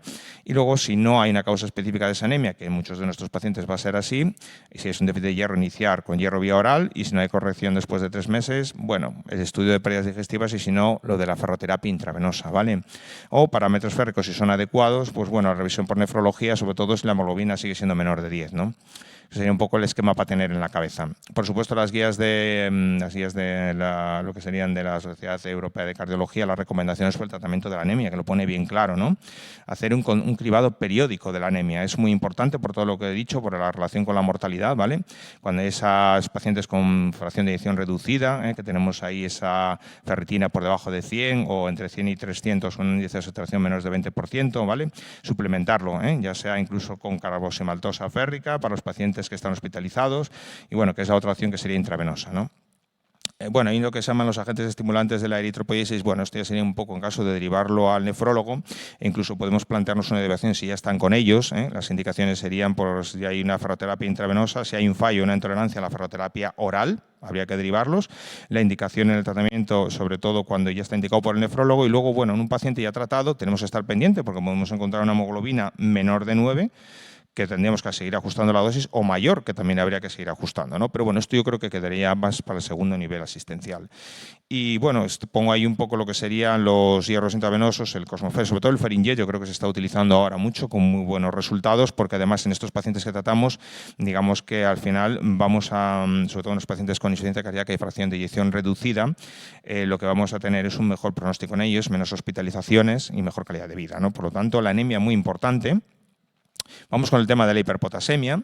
Vamos a ir rápido. ¿Qué sería en un paciente? Pues bueno, ya lo comentó antes José Antonio, ¿no? Sería el mismo paciente, un poco esquema de lo que teníamos antes. En este caso tenemos un potasio de 6. Y ya nos entra cierta cosa cuando vemos a este paciente con insuficiencia renal, un potasio de 6. Veis ahí un poco si es el potasio, bueno, las ondas picudas están en 6,5, que si desaparecen las ondas P y empieza ya el QRS ancho con 7, si ya en mayor de 8 tenemos las arritmias ventriculares, pero esto es muy frecuente en nuestras consultas, ¿no? ¿Qué es que hacemos cuando encontramos el potasio? Derivarlo, bueno, yo considero que es una acción, actitud expectante, a veces se hace, hay muchos compañeros que lo hacen. Aumentar un diurético, bajar las dosis del ARNI, del antagonista del receptor mineralocorticoide. Bueno, yo creo que estaréis de acuerdo conmigo que, bueno, más bien bajar, ¿no? A lo mejor, que sería una de las opciones. Antes comentaba José Antonio el tema de que lo que era el ARNI, ¿no? En las guías, que en gente mayor ni siquiera había que ser tan agresivos, dosis de, ¿cómo era? Cada 48 horas, ¿no? Habías comentado. Cada 48 horas, yo creo que en este grupo Y no de solamente eso, que la dosis de 50 tampoco ha demostrado nada frente a 25 en la mayoría de los estudios, con lo cual tampoco, en la mayoría no hace falta llegar a 50. Bueno, realmente no solemos llegar, esa es la realidad, porque no solemos Joder, llegar, bueno, claro. no aumentamos la dosis. Claro. Bueno, ahí os pongo un poco el esquema de lo que sería la hiperpotasemia, según las alteraciones del electro, según la concentración, ¿vale? Tener en cuenta los inhibidores del bloqueo del sistema renina-angiotensina-aldosterona, tenemos también la enfermedad renal crónica, bueno, cómo se realiza la absorción, ¿vale? Fijaros, solo es menos de un 5% la prevalencia en la insuficiencia cardíaca, ¿vale? Pero sí que es verdad que con el paso del tiempo, sobre todo en la enfermedad renal crónica, es más de un 70%, y bueno, llega la incidencia en 40% en la insuficiencia cardíaca, ¿no? La prevalencia es menos del 5, ¿no? Pero está ahí. Bueno, está el tema un poco también de cómo se va ajustando los fármacos para el potasio, que yo creo que ni lo hacemos así, ¿no? Porque fijaros, a los 4 días de iniciar un tratamiento con por ejemplo, un antagonista del receptor mineralocorticoide, hacer controles cada 2 semanas durante el primer mes, luego cada mes durante 3 meses y luego ya posteriormente cada 3 meses, que yo creo que no lo hacemos, porque bueno, no da tiempo la consulta, digamos, la inercia nos puede y lo dejamos ahí puesto y probablemente a dosis baja y para continuar. Pero bueno, está claro que a veces tenemos que, digamos, reducirlo, suprimirlo cuando está esa creatinina por encima de 2,5, ese potasio cuando va por encima de 5,5 o un filtrado que va por debajo de 30, ¿no? Entonces tenemos que tener en cuenta estos parámetros, ¿no?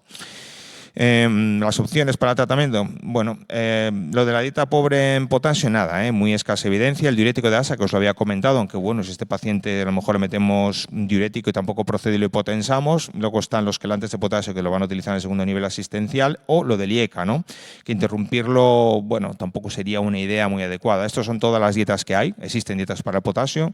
Yo creo que no las usamos habitualmente. Yo no sé si a nivel de nefrología ellos ya las utilizan. Y los quelantes, ¿no? Han salido nuevos quelantes de potasio, como lo que sea el Lokelma, que es el último que ha salido que tiene absorción en todo lo que sería el tracto gastrointestinal. Pero bueno, todo esto ya sería para mandar al nefrólogo. Evidentemente, para mandarlo, en nuestra hora que ahora ya está la consulta virtual colaborativa, tendríamos que hacer un ajuste previo de los fármacos, ¿vale? Y es verdad que luego cuando ajustes o retires y persiste, sería una condición para enviarlo. La hiperuricemia. Yo no sé si cuando encontráis pacientes como en nuestro caso, ¿no? Un paciente con una insuficiencia cardíaca y fracción de eyección reducida y con una hiperuricemia, que fijaros, tenemos ahí 11,4, ¿os planteáis tratarlo o no tratarlo? A mí siempre me surge la duda, por eso lo he traído aquí, ¿vale? Porque si lo trato empeoro la función renal. Es que a mí siempre me pasa eso. No sé si compartís mi pensamiento, porque luego cuando lo puse estuve a punto de quitar esta parte de la hiperuricemia, porque igual no les aporta nada. Pero la hiperuricemia es muy importante, ¿no? Mira, ¿cuál sería la actitud con este paciente? ¿Dieta baja en ácido úrico? Bueno, podemos darse la actitud expectante, ya que no hay clínica gotosa, no os he comentado nada. Suspender el diurético igual hay que ajustarlo. Tratar con allopurinol, además de bajar el diurético. Yo creo que por encima de 10 sí que utilizaría dosis baja de allopurinol. Bueno, yo creo que aquí hay que recordar que los ISGLT2 bajan el ácido También. úrico. Ese es otro punto. Es que Eso estaba, sí. Está con DAPA. estaba Está con DAPA ya. estaba con DAPA. Está con DAPA. Estaba con DAPA. Es un gran hiperuricemiante el paciente. Bueno, ¿alguien quiere comentar algo? Si esto es para eso, es porque estos devaneos mentales en la consulta de atención primaria son muy frecuentes. Yo, por lo menos, a mí me pasa en el día a día, ¿no? Yo lo trataría también, ¿vale? Y por supuesto lo de bajar el diurético. Fijaros, los factores comentan, por supuesto los diuréticos, la reducción del filtrado, que los tiene todo, el aumento ya de la resistencia vascular renal, que tiene una enfermedad renal tiene un estadio ya bajo, la coexistencia de la resistencia incluso a la insulina. Fijaros lo importante que es el aumento de 1 miligramo por decilitro de ácido úrico, 4% el riesgo de mortalidad por cualquier causa, 28% de hospitalizaciones por insuficiencia cardíaca.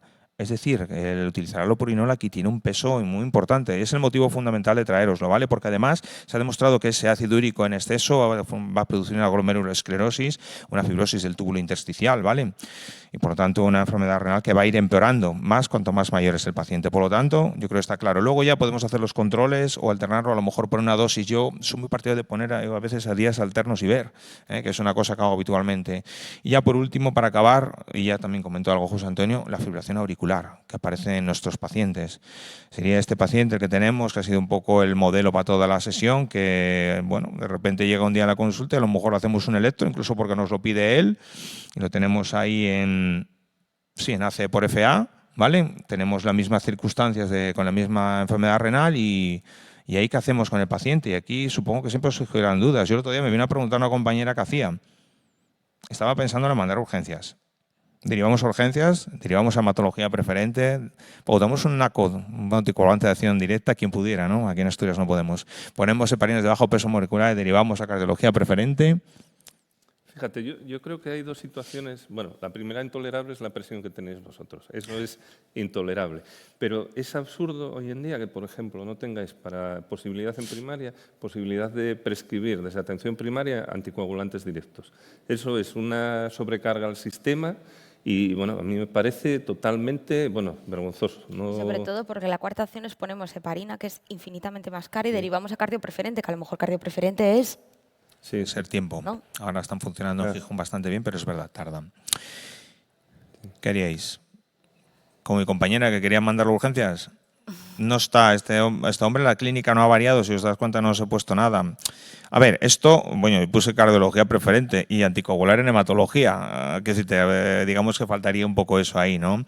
Bueno, está claro que la fibrilación auricular es una arritmia más prevalente, más en pacientes con insuficiencia cardíaca y evidentemente no es lo mismo a que, digamos, aparezca esa fibrilación como que sea el origen, ¿vale?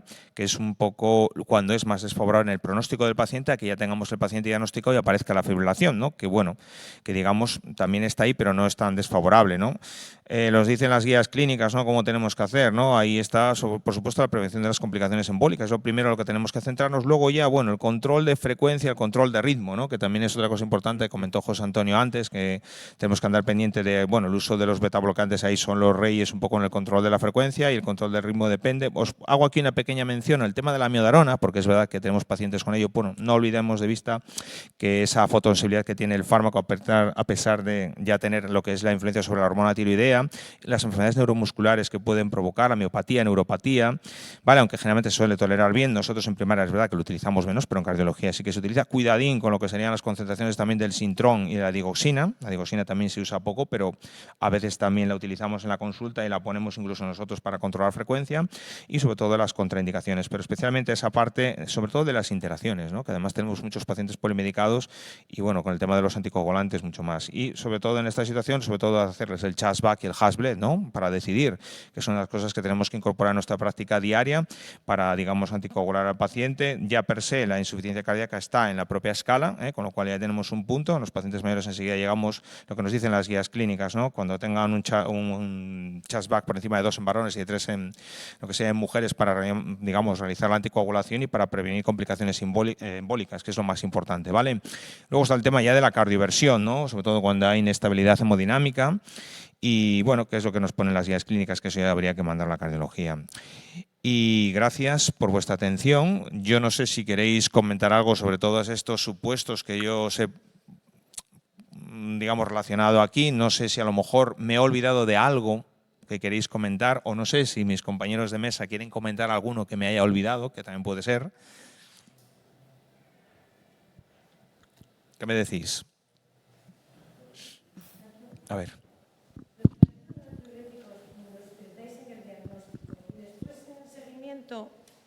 Ay, no sé si me oyen. ¿Cada cuánto o cómo? Es que, a ver, yo veo que los utilizan, que van gente a revisión de estos viejinos que le hace un péptido cada 3 meses. Yo no sé en qué cambia eso. No lo veo. Ya. Y después los de primaria, ¿no los podemos pedir? No sé si me entendéis. Bueno, pedirlo lo podemos pedir, ¿eh? O sea, lo podéis pedir todos, creo, ¿no? No, depende de las áreas. Depende del área. Sí, Vale. depende de las áreas. Vale. Es que pensábamos antes que estaba en ¿Qué toda área, Asturias. ¿qué área es? El área 8. El área 8. Ah, pues mira, el área 8. Entonces, es que veo que, o sea, muy bien, y a veces este diagnóstico diferencial, dije, jolín, estoy viejín de 85, con perdón, y cada 3 meses le hacen uno, dije, podía dejarme pedir a mí uno, ¿no? El papel yo creo que el papel del NT-proBNP, desde luego, para diagnóstico, sin lugar a duda, y como herramienta pronóstica, depende. Quiero decir, si, por ejemplo, yo veo a un paciente en insuficiencia cardíaca, que lo estoy siguiendo en avanzada, sí me interesa, cuando vayan a la consulta, saber qué niveles de NT-proBNP, de cara a si el paciente me está contando un empeoramiento y yo veo que está subiendo los péptidos, pensar si estoy entrando en una situación en la que incluso está bajando las tensiones, me está empeorando su clase funcional y estoy entrando en un estado más avanzado, ¿no? Y me puede ayudar. De cara a tomar decisiones en cuanto a tratar o no tratar, no, porque lo tengo que tratar igual, tengo que llegar a poner los 4 fármacos y a intentar llegar a todos a las dosis que mi paciente tolere, ¿no? Pero utilizarlo tal. Y luego, como tratamiento para descongestionar, que a veces se ha planteado también, como no tengas una referencia, estás más perdido que qué. Porque cuando le haces así, a voz de pronto, un paciente que te llega con congestión, 6.000, vale, ¿y de cuánto viene? Porque no sé si antes eran 9.000, no sé si antes eran 3.000. Entonces, como utilizarlo como marcador para lo que estás haciendo, de guiar tratamiento o tal, no. Ahora, como diagnóstico y como pronóstico, sí que me parece, vamos, importante. Yo lo utilizo así. No sé vosotros. Sí. De todas maneras, a lo mejor también esas consultas de pacientes añosos que se piden tan repetido, otra indicación que, bueno, es dudosa, yo sí la pido, realmente, y por eso lo digo, porque a lo mejor coincide que lo veáis, es en pacientes con estenosis aórtica severa. A veces se pide el péptido natriurético un poco para monitorizar los síntomas, porque en gente mayor muchas veces no sabes si tienen síntomas o no, y entonces esos pacientes muchas veces los estás viendo cada 6 meses para decidir si haces recambio valvular o si no haces nada. Entonces, muchas veces esos, por ejemplo, yo lo pongo siempre, a veces intento ponerlo en el informe para decir que lo pedimos un poco más bien como diagnóstico, ¿no? Tener un diagnóstico de alarma, aunque el punto de corte en esos pacientes tampoco está muy claro. Una cuestión, lo que estaba comentando Vanessa, ahora es verdad, yo he pedido, ¿vale? Yo sí puedo pedirlo, ¿vale? Es verdad que no lo tenemos interiorizado ahora en el nuevo programa ECAP, antiguamente OMI, pero lo puedes añadir, ¿no? El tema a veces es que lo pides en algún caso en concreto que parece que tiene sí, el paciente y luego es verdad, te llegan con una cifra y a mí me ha pasado eso, que no me digo, bueno, pues esto será mucho, pero es verdad que no tenemos punto de partida, ¿no? Dices tú 5.000. Entonces, bueno, es una de las cosas, pero yo creo que ahora más o menos, y no sé si a nivel de las unidades, claro, no sé si en primaria es el CA 125 lo que se pide de seguimiento, ¿no? Si yo tengo... Depende. Si el tema es para ver congestión y a nivel, lo que os comentaba, sobrecarga de volumen, es el CA 125. Los péptidos natriuréticos nos dan una idea sobre todo de las presiones de llenado, ¿no? De cómo tengo, de hecho, podemos tener pacientes que tienen preservada y que los péptidos son normales, que esto también está cada vez más de moda, ¿no? Porque es un dato de cómo están las presiones dentro del corazón, no tanto de la congestión. Y sí que monitorizar el CA 125, sí que se ha visto que además lo hay que hacer más espaciado, no es como el NT-proBNP, ¿no? Porque hay que hacer a lo mejor 10 días por lo menos para ver respuesta, no es como cuando ingresa un paciente que saca un NT-proBNP y al alta, si logramos una reducción del 30%, parece que lo estamos haciendo bien, ¿no? Con CA 125 es monitorización más prolongada. Y luego tiene, por ejemplo, si los pacientes tienen derrame pleural, no merece la pena pedir CA 125 porque va a estar alto siempre, o sea, cualquier ascitis, etcétera. Sobre todo, se utiliza en casos en los que hay duda, sobre todo si no estoy muy seguro si le voy a bajar el diurético al paciente, ¿no? Si no sé qué hacer, ¿no? Tengo duda, tal, y tengo un CA 125 que es normal, es menor de 20. Pues estoy muy tranquila quitando el diurético, ¿no? Directamente. Hay gente que lo utiliza así, os digo tal. Y terapia guiada por CA 125 como guía de tratamiento diurético, también hay datos que lo avalan. Se llevan utilizando en los últimos años, la verdad. Bueno, ahí quizá yo lo veo, bueno, desde el punto de vista, lo veo poco operativo, porque es verdad que sería mejor que ellos que fuera la octava área que lo pudieran pedir en NT por MP, pero bueno, ahí ya lo del diurético, claro, para retirar o no retirarlo, me parece como una situación muy compleja, sí, ¿no? Muy de una unidad de insuficiencia cardíaca, como mucho, ¿no? Y bueno, que puede ser como las cosas se ponen de moda y luego van evolucionando, ¿no? ¿Alguna pregunta más? Yo quería comentaros una cosa, porque bueno, que estamos, yo sé que ellos manejan dosis de diuréticos. Vosotros, cuando en vuestras consultas tenéis pacientes muy congestionados, ¿cuánto ponéis de diurético? ¿A cuánto os atrevéis a poner? Oral, ¿cuánto ponéis oral? Oral, claro. Otra cosa sería poner un bolo intravenoso, ¿no? Pero oral...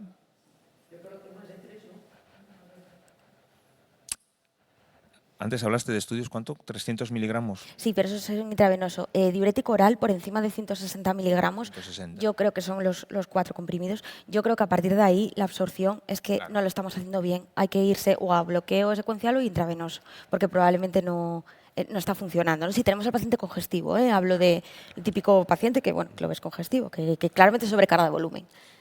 Es curioso porque yo en alguna sesión que he estado sí que he oído hablar de que poner hasta 6 comprimidos de Seguril al día. Se puede, y luego ver, y de hecho he visto a algún paciente con ello, no es habitual, ¿eh? Y luego hacer un ajuste pormenorizado cada X días, ¿no? Ir bajando a lo mejor cada 4 o 5 días, controlándolo, ¿no? Que es un poco... Yo creo que de manera normal no nos sale tanta dosis en general, sobre todo en las consultas de primaria, pero quizás es lo que hay que hacer. O ponerle 2 ampollas de Seguril en bolo y a partir de ahí ver, que es lo que comentabas tú un poco, que me parecía un poco, para nuestras consultas, me parecía un poco... complicado, ¿no? Es complicado, quizá ¿no? en el mundo rural, que aquí hay gente que ha trabajado en el mundo rural, sería una opción, pero bueno, en el día a día de la consulta urbana, pero bueno, sería otra, ¿no? Meterle el bolo para descongestionar de manera inicial y no mandarlo a urgencias, porque a lo mejor, bueno, allí también los ajustes de lo que sería de Seguril varían mucho, ¿eh? Ahí ya depende. Le ponen también el bolo y le ponen igual 2 durante 5 días, luego 1, que es una cosa que se ve con frecuencia, ¿no? Claro, realmente ahí todo puede cambiar si realmente llega la furosemida subcutánea, que se parece que está muy cerca, ¿no? Hay grupos que la utilizan ya con las bombas de elastómeros cargando furosemida habitual. Pero bueno, parece que va a haber una preparación neutra ya directamente para poner subcutánea.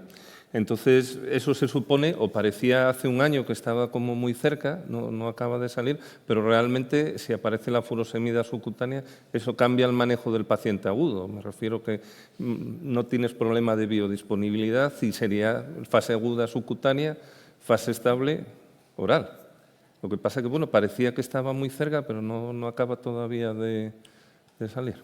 Puede ser porque se haya bloqueado ahora como tantos fármacos, ¿no? Que no están pendientes, porque eso para poner un infusor en las consultas de primaria sería ideal, la verdad. Yo no sabía que iba a salir algo así. Sí, sí, no. Y la idea es que fuera una terapia muy parecida a las heparinas de bajo peso molecular, sin infusor, sin nada, vaya. Que se pudiera. Y claro, eso Con realmente. infusor se puede poner ahora mismo, es lo que Sí, os con decía. infusor Con sí lo se puede podrías poner ahora. porque lo diluyes y, Claro. y ya está, se puede hacer. De hecho, hay grupos que, por ejemplo, en Cabueñas, en hospitalización a domicilio, lo utiliza y tiene buenos resultados. O sea, por eso os digo que ese es el perfil de paciente, ¿no? Probablemente que ya, pues, o ya no va a ingresar o ya es una situación refractaria, ¿no? Sí, situación de final de la vida a lo mejor, o Claro, lo que pasa exacto. con estas estenosis aórticas no operables que van a Eso es. gente muy añosa, ¿no? No sé, si se os ocurre algo más, son las 19:30. Si queréis comentar algo, y si no, yo creo que lo cerramos después de este abordaje de cardiorrenal de insuficiencia cardíaca, que creo que sí que se van aprendiendo cosas. Yo, por lo menos, para mi interior me lo llevo. Como digo, siempre se aprende los que están al lado. Y nada, daros las gracias a todos, a todas por venir, digamos, por participar, y nada más, que nos veremos en otra. Muchísimas gracias. Muy bien, muchas Gracias, gracias. José Antonio y Vanessa. Gracias. Gracias. Gracias. Vale, está.